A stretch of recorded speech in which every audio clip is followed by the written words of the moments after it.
Ce sont 5 accords de financement qui ont bénéficié d'autorisation de ratification par le CNT. Le premier conclu entre la République de Guinée et la société UK Export Finance est relatif à la construction de la cité administrative de Koloma. Pour un montant de plus de 284 429 000 euros, dont plus de 186 212 000 euros financés à part égale par les prêteurs, l'accord devrait permettre la réalisation de la cité administrative de Koloma par l'entreprise de Arbian Construction Consulting. L'investissement consistera à la construction de 12 bâtiments administratifs R+7 évolutifs, 2 bâtiments parking R+2, un auditorium de 350 places assises, un bâtiment administration dédié au projet, un bâtiment centre de réunion, un bâtiment espace de travail, un théâtre en plein air de 500 places, un bâtiment pavillon héritage, des galeries plantées, des voiries internes, des aménagements paysagers, des réseaux d'infrastructures, 5 locaux techniques, des réservoirs d'eau potable, incendie et irrigation, une clôture périphérique, une guérite principale, 2 postes de gardiennage, une station d'épuration des eaux usées. La seconde autorisation de ratification est celle relative à l'implantation et à la commercialisation de produits alvéoles, agricoles et nutrition animale en République de Guinée. Dans le cadre de la mise en œuvre du projet, le promoteur compte accompagner 294 fermes sur l'ensemble du territoire pour un investissement indirect de 85 millions de dollars américains. La durée de la convention est de 15 ans, courant à compter de la date de sa signature et jouissant d'une stabilité fiscale accordée par l'État sur toute la période. Elle est renouvelable pour 5 ans. Il est à rappeler que la société Fermave Industrie est une filiale du groupe Sonoco, comme signalé plus haut, qui est une entreprise guinéenne. Elle bénéficiera dans le cadre du projet d'un accompagnement technique du groupe français NTD et financier de BPI France. Le CNT a aussi autorisé la ratification de l'accord de prêt entre la République de Guinée et la République populaire de Chine. C'est dans le cadre justement de la création d'un centre international de mangroves en Guinée. L'objectif général du CIM est de mettre en place des règles de gestion durable basées sur une meilleure connaissance de la situation actuelle et une large concertation des acteurs impliqués.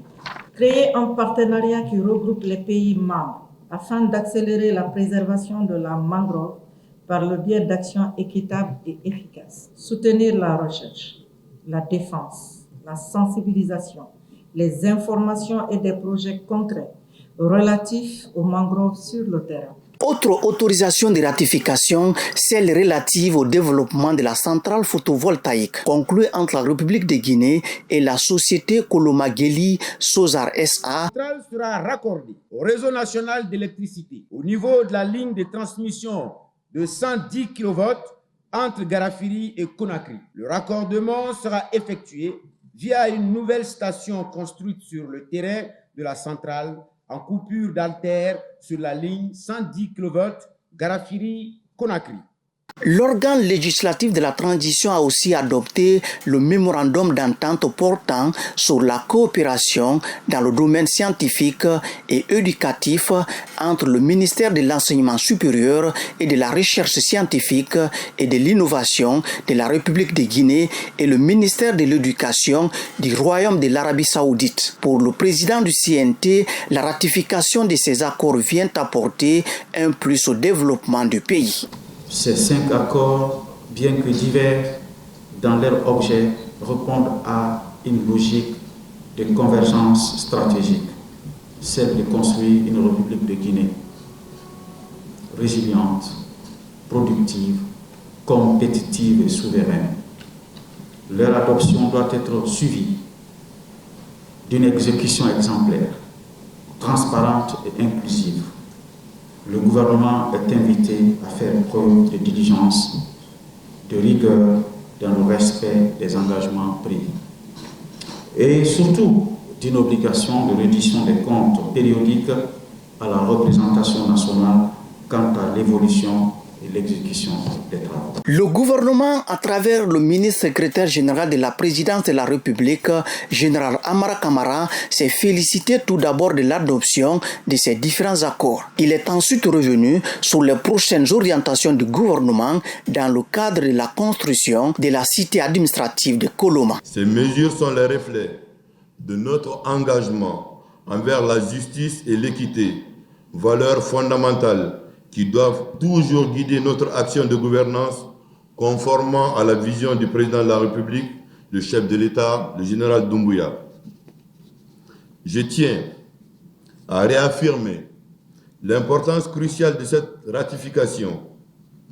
Votre soutien aujourd'hui sera le pilier qui permettra à notre administration de s'ériger sur des bases solides, modernes et humaines. Ensemble, nous avons l'opportunité d'affirmer notre détermination à bâtir un avenir meilleur pour notre pays et à répondre aux aspirations légitimes de nos concitoyens. Ces accords viennent s'ajouter aux nombreux déjà votés par le Conseil national de la transition.